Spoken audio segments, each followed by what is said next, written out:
self-care, fatigue, and Jesus. I listened to a YouTube video the other day of a girl that I follow. She's totally not Christian. She is teaches people about hair, which sometimes when I want to switch off, I learn about hair. And she was touching on the subject of self-care fatigue, and I thought it was so interesting. And I have a few reasons why, and it's something that I want to chat about as Christian women in business or in leadership. How do we look after ourselves? But how do we do it in a way that doesn't cause self-care fatigue? So here I am in my car. I'm halfway down to traveling down the south coast to go and work with a client today and tomorrow, so I'll be staying overnight. And at the minute, life is quite like, this is a season of full-onness. It's nice to have a season of relaxing and hibernation and etc. And then, times are changing and we're going at full steam ahead. So now I've swapped into the season where I'm out of the house a lot more. I'm around people a lot more. I'm having to use my brain a lot more. And then juggling all that along with Christian women in business, Christian women leadership, the events that we're going to have going this year, being a wife, and then just my own general health. I've been really thinking of creative ways to manage my energy. But however, doing it in a way that is not causing self-care fatigue. So here I am, I'm sat in Gerringong. I'm not going to show you because it's raining and it looks really grey and drab. It's still so beautiful to me. But maybe I'll take a shot tomorrow when it's looking a little bit more sunshiny. But I'm sat in my car, I'm in my gym gear, I've got messy hair, I've got a war wound. And that's basically because I've set myself a goal of, or not a goal, a habit, that when I come down the coast to travel for work, I'm trying to fit something in that I love and enjoy. Because sometimes in the morning, I don't have time to do self-care stuff. So self-care fatigue, oh my gosh, the surf is so big. Maybe I will show you. I'm thinking they're 7 meters, a 7 meter swell at least. And they're beautiful waves. It's just raining. So that's why it looks a bit shab. But yeah, so this whole concept. So the past couple of years, self-care has been promoted a lot. We should be looking after ourselves. We need to do this, and this. And it can sometimes feel like we're just getting more and more added to our list every single day. It can feel like it's another added unnecessary pressure. It can feel like another thing we've got to do, and we can actually burn out from trying not to burn out by trying to take care of ourselves. And I've seen it's affect so many people in lots of different ways. So some people, they feel like they're failing because they're not keeping up with looking after themselves of how they think that they should. And people are advising for them to do things that are self-care, but might not necessarily be self-care to that person. So I actually want to take away the word self-care. In the Bible, Jesus does tell us that our body's a temple and we need to look after it, not to burn the candle at both ends most of the time, and have faith in him that things are going to happen. But I actually I feel like we should come away to retreat with God and to restore with God, and he is the person that can do that for us. But I don't think we should be putting pressure on ourselves to be making it perfect because, Jesus, correct me if I'm wrong, there isn't actually anywhere where oh no, I'm going to dig myself in a big hole. But they're just like, there is a concept of self, but not over dramatic of self. So yes, we should look after ourselves, but at the same time, I believe Jesus said we should live our lives for others. Well, not for others, but for God. That's wrong. That we should live our lives for God. So as I've been going through burnout and all this different kinds of things, and then, we've come through the self-care movement, and this is not to offend anyone who's in self-care. I just think let's be smart about this and let's do it in a way that's really effective.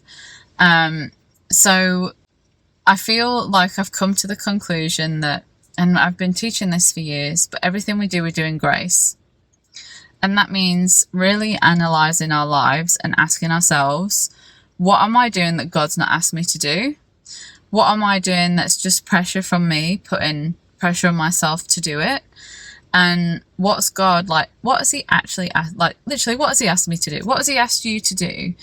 And are you just doing that, or are you adding all this other stuff to it because we feel like we need to be busy or whatever?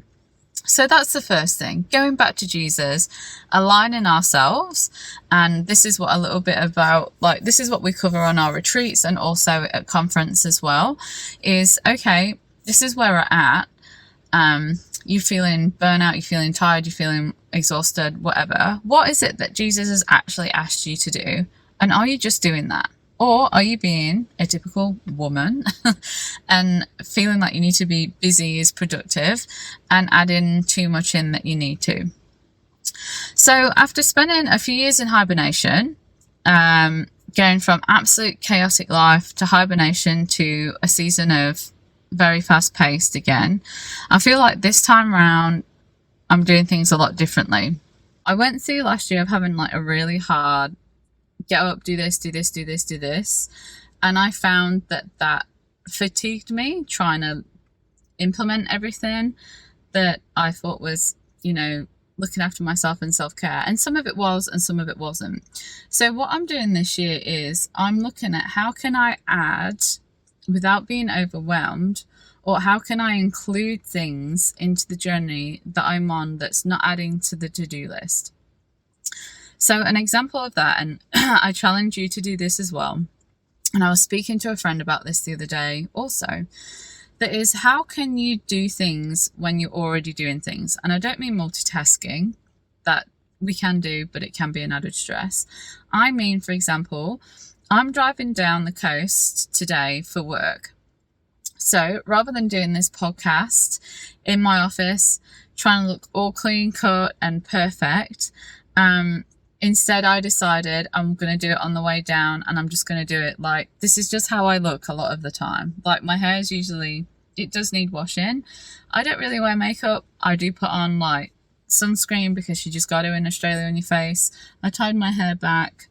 I'm in my gym gear because on the way down, I wanted to add and have been adding in that when I go down the coast, I either go for a swim in the ocean or I go climbing, stroke bouldering. And that's just something that I've included in my trip that fills me up. Like, it completely fills my soul up. I absolutely love just being in the moment of, like a climb or, feeling the freshness of the ocean on my skin. So for me, that's filling my cup up. It's like filling my bucket up. If I was to come down and sat in a nail salon, it would drive me mad. Like, I am not a girl with nails. I will not sit down and find getting my nails done in a stinky salon with noise and being around other stinky chemicals and I was going to say other stinky people. I won't say that. I just did say that. But like, you're around a lot of people. It's claustrophobic. It's stressful. The chick that usually does your nails usually looks peed off. Like, it's just not my jam. That's not filling my soul and my light. Get into a bouldering center and just moving my body and using it and challenging myself and feeling the peace of that, feeling the adrenaline, all the things that come with it. That fills my soul. So that's one thing that I've included on my trip down. It's only for an hour. That's all I need. Literally, like, my hands after an hour, just, they die, like, and my arms. But it's adding that, adding something into something that I'm already doing that's filling my soul. So when I was talking to my friend the other day, she's like, oh, you know, both kids are in swimming, one's doing gym, blah, blah, blah, I'm going here, I'm going there. I'm like, well, why don't you just jump in the water while your kids are in the water? Like, move your body while you're already there. You're already there. You could be sat there sitting on your phone comparing yourself to everyone and just feeling yucky, because that's how scrolling on Instagram and Facebook makes a majority of people feel. Or you could put the phone down. You could read a book if that's what fills you. Or you could get in the pool yourself and just move your body. Like, it doesn't have to be long. 20 minutes. You're already there. Tie your hair back. Get your swimmers on. Get out in that sunshine and move your body. That's something you can include and do while you're already there. Now, I don't have kids. I have a puppy. She's another one that I do. So when I can, I bring my puppy down the coast with me and I take her for a walk on the beach and we go for a swim after. That again is something for me that I can add into what I'm already doing that lights my light up and just brings me joy. I mean, even just driving down with my puppy makes me feel happy. Like, so these are just like different things and ideas that you can do, that you can include in your life, to things that like you're already doing, whatever it is to you. It doesn't have to be climbing, it doesn't have to be swimming in a freezing cold ocean in winter. It can be the thing that lights you up, that you can try and start to incorporate into what you're already doing, that doesn't make you feel like you've got another thing to do. Like, I do find in the morning walking really nice. And then if you've been following stories over the past couple of weeks, you'll know that I've been learning that I've got Hashimoto's. So stressing my body and putting too much movement into it, actually, like, it inflames it. It creates stress, and like the idea is to calm your body down as much as possible.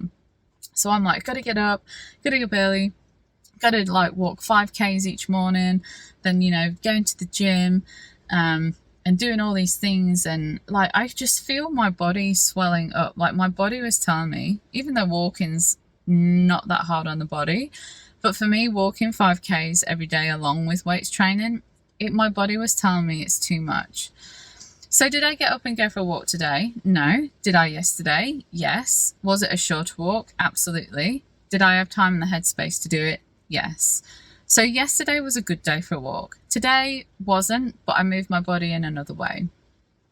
So that's like the routine that I'm finding that for me personally is working really well. It's keeping me fired up. It's keeping me alive. And it's just something that I really enjoy, where it's not like I have to do this structured routine every morning for my life to be successful, or whatever stupid thing it is that I'm telling myself. And the same for you, whatever stupid thing it might be. Sorry, that probably sounds really offended, but whatever it is that you're putting pressure on yourself about, is it necessary? And what are non-negotiables? So another non-negotiable for me is going to the gym and lifting weights. Like, that does so much for my soul and spirit, I can't even tell you. But I don't go in the morning. Too stressful in the morning for me to try and work everything out and fit everything in. I am still managing CWIB while I'm doing a lot of other things as well. So in the mornings, the gym just doesn't work for me. And people will tell you, get up, go to the gym, get it over and done with. For me, I find going to the gym at night time, like in the evening, works better. And the reason for that is because I've spent my whole day building up stress and anxiety and frustration of things. So for me, having an outlet at night time to kind of let all that out, like, works like a dream. Sure, I might be tired. Sure, some days I have to drag myself there. But I know when I do, I sleep better. I'm set up for home life better. And I'm just generally, gosh, these waves are so big. I'm just generally a much better person if I work out at night time for home life after a busy day doing whatever. So that's a non-negotiable and something that I just fit in. So it would be come home from wherever it is I'm doing, or if I'm already at home, 4 o'clock comes, shut everything down, get the gym gear on, put angry music on, whatever it is that floats your boat, get to the gym and like smash out a weight session. Weight sessions for me, they do inflame my body a little bit, but the other benefits way outdo that. As long as I don't do it too much, so 3-4 times maximum a week, I know my stress level and my body can cope with that. One might be a lighter session. I feel strong, my body's strong, my hips are strong from it, and then I've let out all my anxious thoughts and aggression and frustration. So when I come to sleep, I find that my mind's a lot more peaceful, and I'm not thinking the day through, unless it's been like a super stressful day, and even weight training's like not kicked it in the butt. But I guess the reason why I'm really sharing all this with you is because I want to give you permission to know that you don't have to do all these things that people are telling us to do to look after ourselves. It's just about finding what works for us, keeping ourselves aligned with Jesus, only doing literally what he's asked us to do, giving us space and time to do the things that we love, and working out what that is for us. Another thing that I absolutely love to always have coming up is a hike. I love getting into mountains. I love mountains and I love being out in nature. One of the things I miss so much about the UK is the woods. Like, they are so beautiful there. I feel like Australian bushes, like they call the bush here, it's just all the same in every bush. Like, it's the same trees. Like, I just miss the smell, everything about it. Anyway, so where I can, I try and get in like the most mountainous bits I can of Australia, and I'll book in to do a hike. And I just find that brings me so much joy to look forward to something that I can go away and I can get in the place where I thrive, which is in nature and out moving my body. And that's one of the backbones of having the retreats. And I've got so many like dreams and visions and heart passions that I'd absolutely love to do, like taking a group of women for a hike at Mount Kosciuszko for a weekend, talking about business, but you know, we're out in the fresh air, we're doing a hike, we're achieving something that's moving our bodies, just not sat in front of a computer. And that's again one of the reasons why we do the retreats, is because for that particular woman, that might be where she really feels filled and is a real delight to her, and just getting away with Jesus and having that dedicated time for just her, and what she needs to do.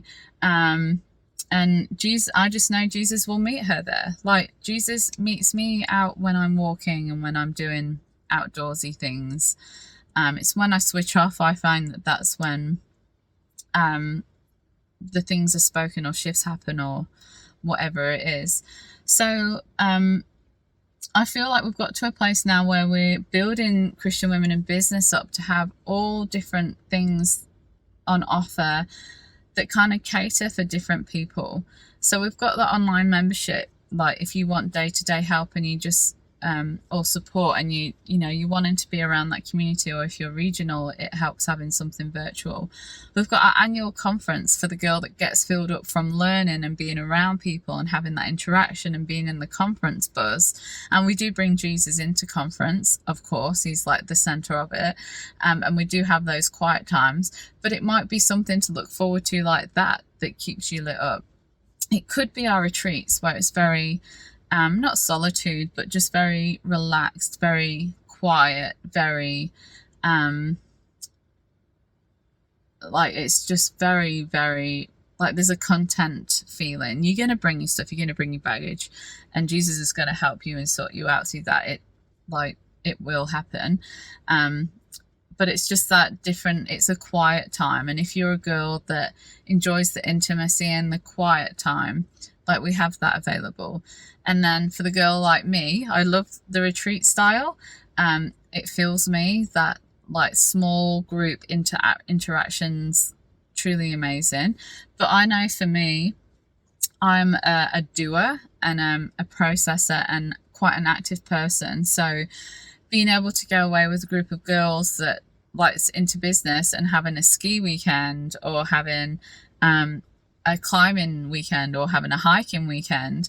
Like, that's the thing that personally, like, I'm not saying I don't enjoy doing conference and I don't enjoy doing retreats, but I know for me personally, like, that is my sweet spot of light, energy, inspiration.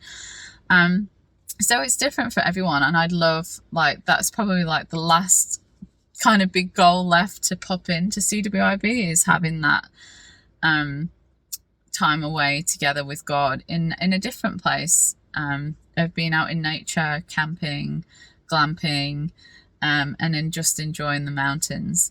So I ask you to sit down, or when you're in your car or whenever, think creatively. If you're not a bath, have your nails done kind of girl, like, what is it that truly fills you, that you love to do, that you might have not done for ages, that is your bit of light to look forward to?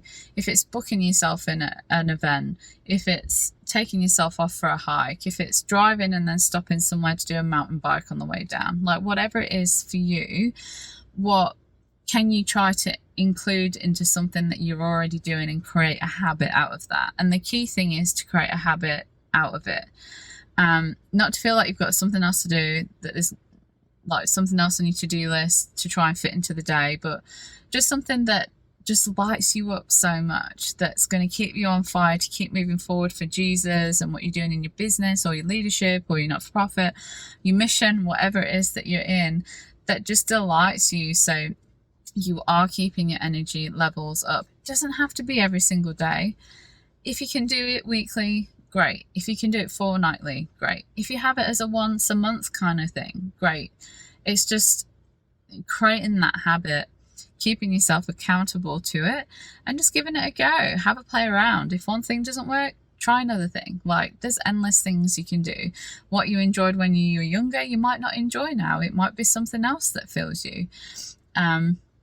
But I encourage you, and I give you permission not to have to do everything, but just to find that sweet spot for you that's going to help you keep going, and that brings you joy, brings you light, fills you with energy, that will help you to be a good human being, not one that just feels like everyone's doing your heading and you feel so frustrated at life and everything. We've all been there. We all get there. And our aim is to encourage you and support you so you don't end up hangry and feeling that life's just too hard. All right, so that's this week's video. We have got, or podcast, depending on where you're listening. We do have a couple of spots left for our retreat, which I'm super excited about. We're 2 weeks away. Registrations close next Wednesday, which is the Wednesday before the 27th. I don't know what that date that is off the top of my head. So if you're thinking about coming, we've got 1 day package left, 2 sleepover or stay for the whole thing spots left.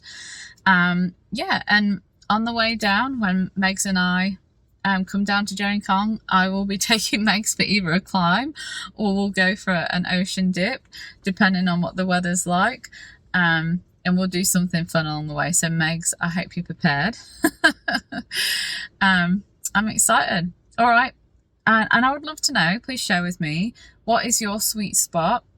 What gets you fired up, and how are you going to create that into a habit that's achievable, that's light, that's nice and easy for you, that you can keep up, that's not going to bring on pressure? Email me, DM me, message me, comment on the post that we share with this. I would love to know. All right, have a great week.